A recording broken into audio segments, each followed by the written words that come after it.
Oke, hai. Gua Hafiz. Gua host podcast Dokter Pintar. Buat yang ngikutin gue di Spotify mungkin udah lumayan tahu. Tapi this is my first time making a video for YouTube. So let's start with something simple. Gue baru aja ketemu sama teman gue beberapa hari yang lalu.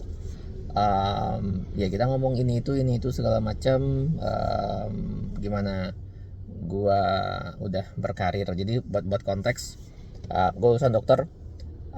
Some people still calling me dokter, tapi sebenarnya I'm management person. I started my career di pharmaceutical industry, doing a lot of things di medical marketing, basically jualan gitu ya, jualan produk suatu company but in scientific way. Kemudian pindah ke medical technology.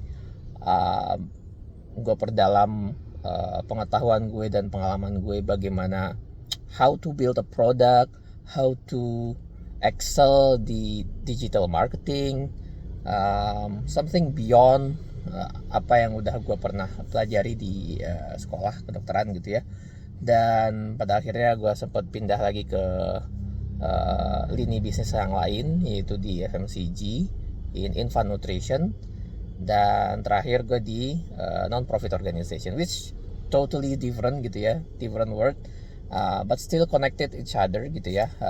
Ngomongin social impact, gimana ngerjain program, bagaimana memberikan impact suatu program lebih besar, bagaimana how to implement automation, how to implement tech development agar suatu program bisa menjadi lebih efisien, menjadi lebih impactful. Nah, ini sebenarnya mau gue omongin. Waktu berapa hari yang lalu gue ketemu sama teman gue, kita ngomong dan segala macam. Dan gue sempat ngomong, pada akhirnya sekarang di era AI, orang-orang sudah mulai lebih percaya dengan AI. Sadly to say, bahkan ketika itu menyangkut dengan kesehatan. And this is a warning for you guys.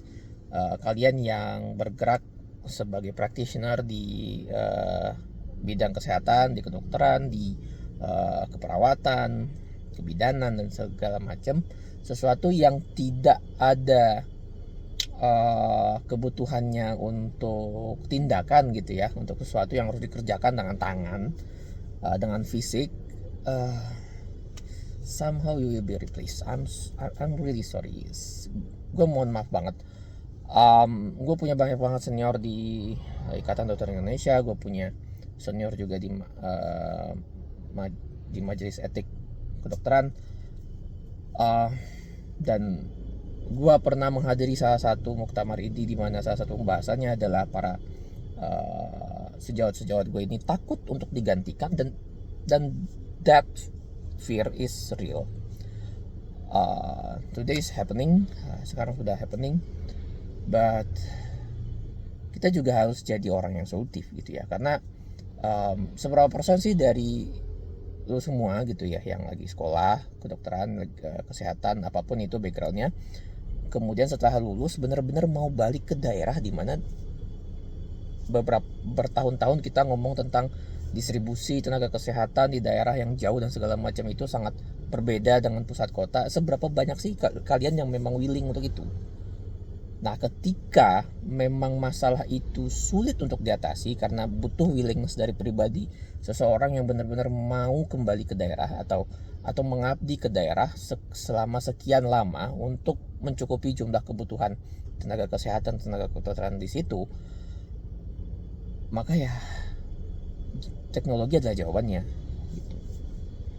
Belum lagi kalau kita ngomong tentang tenaga kerja di bidang kesehatan yang tidak melakukan praktek.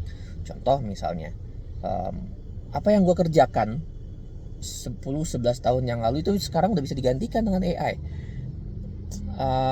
Dulu gue start my career as a medical science liaison. Now I don't think people need medical science liaison. I mean at some area itu masih eksis gitu ya, but seorang medical science liaison harus really understand their unique selling point, harus benar-benar understand their value, sehingga mereka nggak bisa digantikan oleh AI, karena basically medical science liaison itu just simply medical information provider, hanya product information provider, sesuatu yang digunakan oleh para tim sales, oleh para tim marketing, oleh para stakeholders, oleh para key opinion leader untuk mendapatkan informasi lebih mendalam terkait suatu produk atau terapeutik lain yang memang sesuai dengan produk yang dijual oleh si company itu.